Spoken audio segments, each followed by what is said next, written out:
Tonight on CFTK-TV News, a young terrace girl sadly won't be able to spend the holidays at home. There's an update in a case where police officers were charged with sexual assault, and we'll see where Terrace ranks on Canada's most livable cities list. Northwest BC's only television news team. We are CFTK-TV News. Good evening, I'm Cal Maslin, and here's what's making the news in the Northwest and beyond for today. In more global and local news, the city of Terrace was able to rank decently high in one of Canada's more important lists. Here's Damian Smith with more.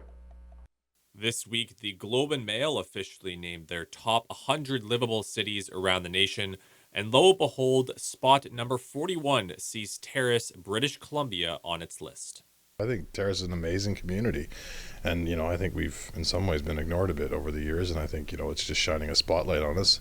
And kudos to all the people in the community that have been doing work to put Terrace on the map. I think Liz at Commodity Tourism is doing a great job. The folks at the TDIA, the Downtown Improvement Association, are doing a great job, and I think our staff here at the city are doing a great job. Seeing that it gained 107 positions over last year's rating. That's pretty phenomenal. And I think people should be really proud. It speaks to the leadership in the community. It speaks to the amenities that are available, whether it's Shames Mountain or whether it's the mountain bike trails or the fishing opportunities. And for Buyatash and Backrack, it's a nice little headline for the two, who represent the community of around 15,000 people. And Buyatash references the Resource Benefits Alliance, which was announced this past summer that 21 different governments in the Northwest would be allocated $250 million to improve areas of their community. And Terrace was first on that list at just over $34 million. I think we could always improve, and that should be the goal. It should never be to stay status quo. How much we've grown is great, but I think we need to improve. And I think improving the downtown core is going to continue to help us grow there. And, we've earmarked some of our RBA money for that. So hopefully that will help us along as well. We see some of the improvements on the 4600 block that are happening, and hopefully we'll see more improvements in the downtown core as time goes on. Now, Backrack believes that this headline can catch a few eyes for Canadians around the country who might want to make the move to Terrace in the near future. They're looking around at places to move, at places to put down roots. And everything that they hear about a place influences their decision. It's really important that we put out a positive message about the places where we live. That doesn't mean we should ignore the problems, but we have something to be really proud of here in the Northwest. And we should amplify that message. The top 3 cities on this list were also BC cities, with Victoria as number 3, West Vancouver as number 2, and North Vancouver as number 1. From CFTK-TV, I'm Damian Smith. A young Terrace girl will be spending the holidays away from home as she undergoes chemotherapy. Not long after 5-year-old Marley started kindergarten, her school year was interrupted by a life-changing diagnosis. Young Marley was diagnosed with B-all leukemia and has had to relocate to Vancouver to undergo treatment at the BC Children's Hospital. She's about 3 months into what is expected to be 6 months of a year to treatment. Her mother, Elizabeth, says Marley remains in good spirits despite her discomfort. Marley's aunt has also set up a GoFundMe page to help support Marley and her family during this time. Anyone who would like to donate can find the page on GoFundMe under the title Marley Marie. The Smithers RCMP are once again seeking help from the public and local businesses, but this time they are investigating an incident regarding a stolen car. Last week, a gray Hyundai Tucson got stolen and was then driven erratically by the thief, but police officers eventually arrested the suspect and also recovered the car. Now the RCMP is seeking out additional information in order to figure out how they should proceed with the investigation going forward, as it is still ongoing. There has been a major development in the case of 2 Vancouver Island police officers getting arrested and charged with sexual assault. We want to warn you that the details coming forward are disturbing. Both of these Central Saanich officers were released from custody, and hours later, one of them was found dead by suicide. CTV's Anna McMillan reports. As 2 Central Saanich police officers are charged with sexual assault, a small community is taken aback. What an abuse of power. They're in a powerful position, and to exert themselves on people that are most likely already vulnerable. It's outrageous, really. Constable Ryan Johnston and Sergeant Matthew Ball were charged yesterday with sexually assaulting the same woman in her mid-20s. So it violates every rule in the book and affects community trust. A community with a police force of 28 officers. I think they have to be completely on an open book and disclose to the public exactly how this happened under their watch. We still need to have the safeguards in place to protect our society, protect our individuals in these kind of situations. Today, a major development. Multiple CTV News sources confirm Ball has been found dead and he died by suicide. We're awaiting comment from Vancouver Police, which conducted the covert investigation that led to charges. The current evidence suggests that each officer formed separate, intimate, and inappropriate relationships with the woman at different times after meeting her during the course of their duties. That was Vancouver's deputy chief speaking yesterday. I won't be providing any additional information about the victim other than to commend her for coming forward. CTV's public safety analyst says previous cases that Ball and Johnston worked on could be brought into question. Certainly the investigators and the chief of police would be looking at every single vulnerable person incident that the officer was involved in. The Central Saanich Police Chief is declining interviews, but in a statement says the allegations were first brought to his department, which then contacted Vancouver Police. Every person that's ever dealt with a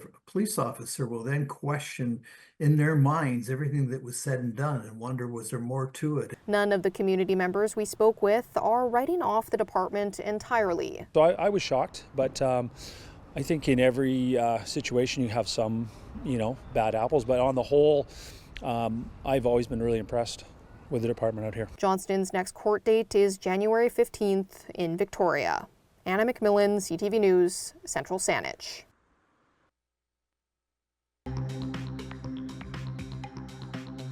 Coming up next, some municipalities got warnings from the provincial government over housing construction targets.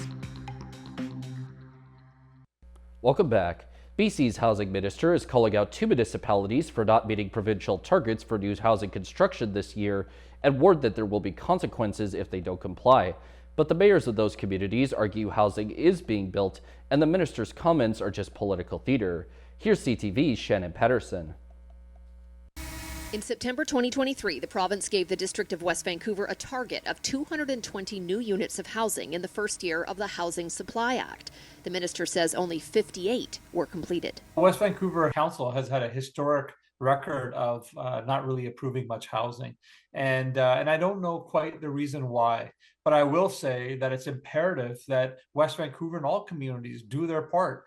Oak Bay also fell well short of its target of 56 new homes in year 1. Having the community come back and say we're at 16 is a little disappointing, especially when you see right next door, the city of Victoria has over 1,400 units. Mayors in both communities say housing is being approved and built, but construction takes time. At this point in time, we have 766 units with issued building and or development permits. For the record, if you actually include the housing applications approved and underway, where we exceeded the 56 number that was in the first year. So I think we're doing great. The minister says staff will engage with local governments in West Vancouver and Oak Bay in the next 30 days. Then at that point, I'll have to make a decision. I have 2 options. I have the decision to go ahead and bring in a special advisor to go in and review decisions and see what issues might be in the process of approving housing.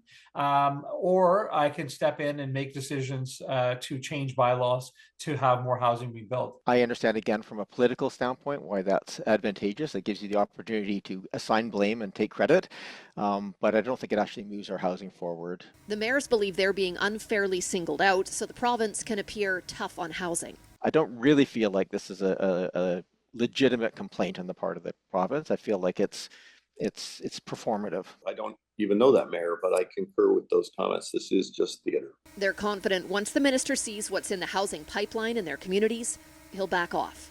Shannon Patterson, CTV News, West Vancouver. With more British Columbians moving to Alberta, or at the very least considering it, an ad campaign has been launched aimed at convincing people to stick around. CTV's Martin McMahon takes a closer look. Alberta's calling to say that your dream lives here. Remember that? That's a clip from the 2022 Alberta is Calling ad campaign. But now the Business Council of BC is firing back with an ad campaign of its own. We're saying it shouldn't be so hard to stay in BC, so we're encouraging people to stay with BC, and to do that by sparking a conversation about the importance of a strong economy. The campaign by the Business Council of BC uses the slogan, "Stay with BC." You'll see the ads up at bus shelters around the province. It comes with 2/3 of those polled saying the cost of living is their top concern, and half of adults under 34 polled say they're looking to leave. Some of the ads are made to look like an online dating profile. You know, I think it's funny. I guess any way to get someone's attention, right? Yeah, I have colleagues that have moved to Alberta, I have friends that moved to Alberta, mainly to start a family. You know, it's easier cost of living wise. I feel like that's probably just due to the high cost of living in BC. I think more and more people are figuring out that they can't make enough to actually earn a comfortable life here. The campaign comes with our province reporting an interprovincial migration deficit last year for the first time in more than a decade. And while BC Conservative leader John Rustad sees the humor in the ad campaign, he insists the larger issue of people leaving, especially young people, is no joke. It's fun to see how it was represented, but when you see a third of British Columbia thinking about leaving this province, particularly when you see half of youth thinking about leaving this province, that is a serious issue. We requested an interview with BC Jobs Minister Diana Gibson, but were told she is unavailable. Martin McMahon, CTV News, Vancouver. And now we took a look at both your nightly and weekly weather forecast. The North Coast for tonight is expected to deal with periods of rain and a low of 6 degrees. The Terrace-Kitimat area should get snow at a low sitting at -1 degree, and the Bulkley Valley and Lakes District will likely get a chance of flurries at a low at -7 degrees. And moving over to your forecast for the next week or so, the North Coast should see nothing but rain and a high shifting from 11 to 5 degrees. In the Terrace-Kitimat area, the next week or so will consist of snow and not much else, while their high bounces from 1 to -1 degree. And in the Bulkley Valley and Lakes District, the upcoming week will maybe see a little sun, but mostly snow and clouds outside of that, with the high moving from -2 to 0 degrees. Checking out the highways now, visit Drive BC for the latest and up-to-date conditions, and as always, drive safe out there. On Highway 16, there is slippery sections, utility work, blowing snow, shoulder maintenance, bridge maintenance, other maintenance, and the Usk Ferry has been shut down for the season, with the cable car now in effect. Highway 35 has slippery sections, and 118 has some slippery sections too. Highway 37 has some blowing snow, slippery sections, and the Moodley Creek Rest area is still closed due to flooding. Highway 37A has slippery sections, there is some blowing snow on the Nishka Highway, and the Telegraph Creek Road has slippery sections as well. And this is what the roads were looking like this afternoon around the region from the view of the province's highway cams.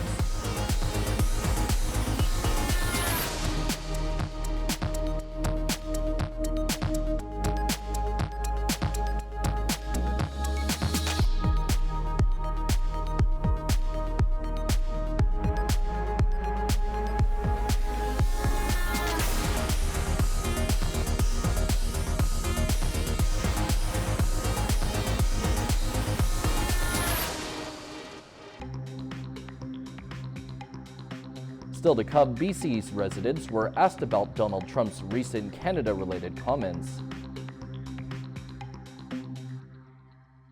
Welcome back. The smuggling of drugs and guns has had deadly consequences on Canadian streets, and the federal government announced a $1.3 billion plan to beef up border security.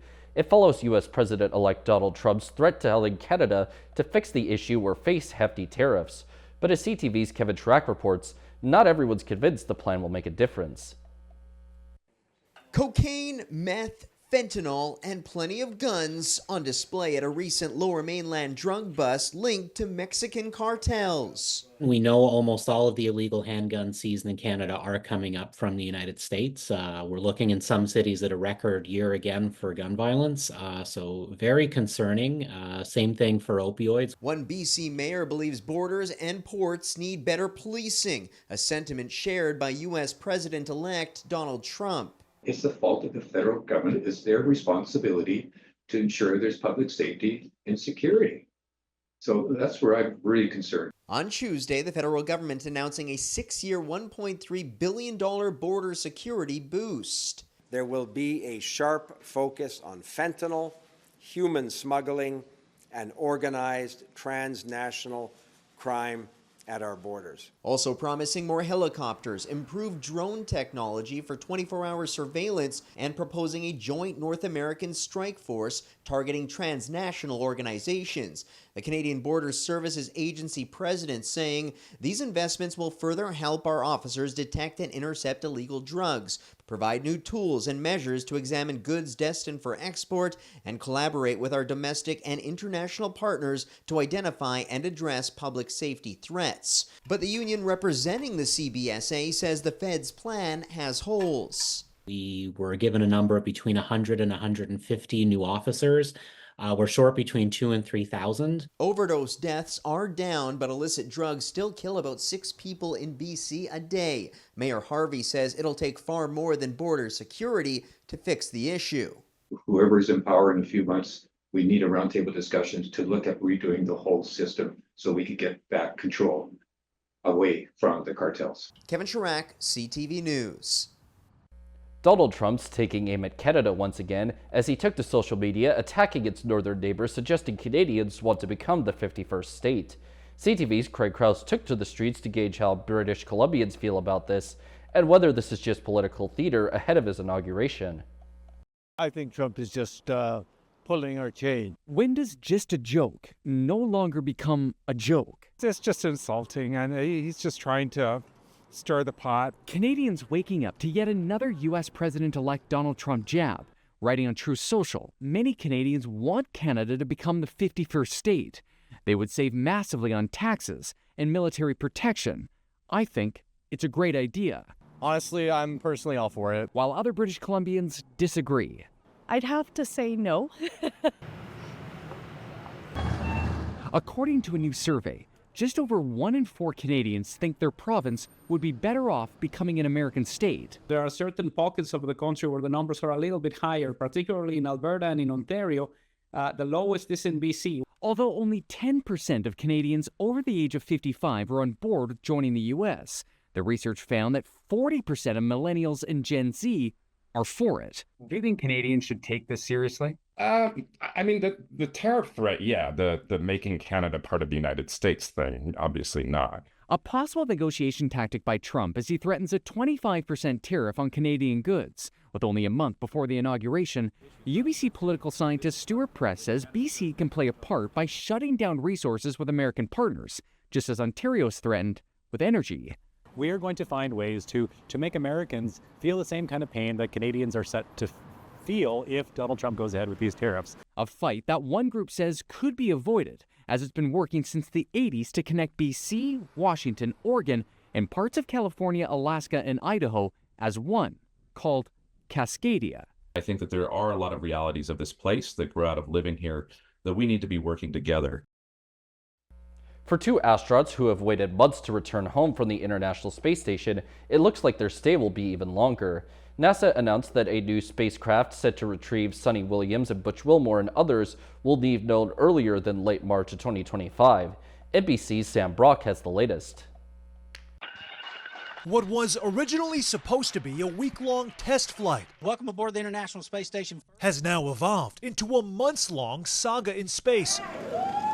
Astronauts Butch Wilmore and Sonny Williams lifted off for the International Space Station back in June. And liftoff of Starliner. But when the Boeing Starliner, making its first crewed mission, had a number of technical issues after docking, from helium leaks to faulty thrusters, their return home was delayed. NASA has decided that Butch and Sonny will return with Crew 9 next February. Now, a new galactic speed bump in their return to Earth. NASA saying in a statement Tuesday, NASA's SpaceX Crew 10 now is targeting no earlier than late March 2025. adding, the change gives NASA and SpaceX teams time to complete processing on a new Dragon spacecraft for the mission. That spacecraft set to arrive at a Florida facility in early January. Mike Massimino is a former NASA astronaut who knows both Butch and Sonny. I think mentally prepared to do whatever was going to be required of them, and they've been doing that. Back in November, concerns surfaced about the health and potential weight loss of the astronauts. I think there's some rumors around outside there that are losing weight and stuff. Though they were quickly dismissed by the two space veterans. You can tell I've been working out. Now the waiting game continues as a new timeline for their return is set for the new year. And now we turn our attention to how the stock markets look today compared to yesterday. The Canadian dollar is down 13/10 of a cent, the price of gold is down $45.20, oil is down 64 cents, natural gas is up 21 cents, aluminum is down $13. In Toronto, the TSX is down 143.06 points, the Venture Index is up 0.28, in New York, the Dow Jones is up 15.37, and Nasdaq is down 19.92. Still ahead, a woman who was hit by a car is attempting to find out who hit her. Welcome back. A Burnaby woman is pleading with the driver who hit her to come forward. The full-time caregiver was struck while walking to work, and now she fears that she won't be able to do the job that she loves again. CTV's Isabella Zavarisi has this story, and a warning, some of you may find this video rather difficult to watch. They hit me and I shouted. Maria Espedito was crossing the street at Canada Way in Burris last Wednesday morning when she was struck by a car. The driver didn't stop. Espedito suffered serious injuries, a fractured arm and 7 broken ribs.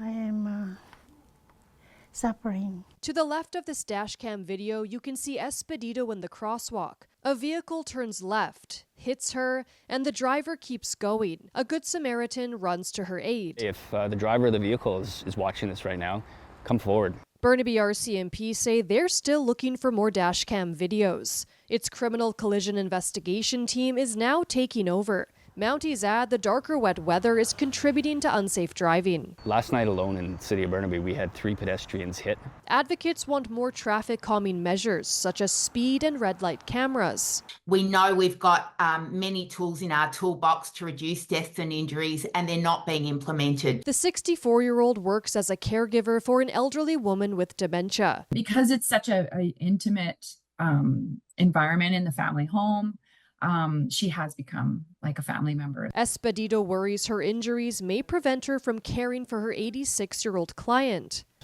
I feel emotional about that. My trauma.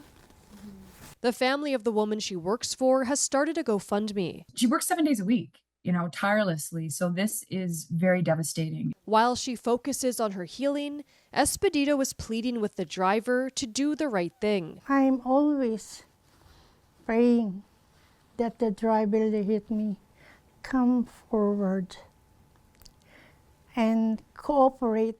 Isabella Zavarisi, CTV News, Burnaby. That is all of our news for now. From all of us here at CFTK-TV News, I'm Cale Maslin, and thank you for watching. We will see you next time.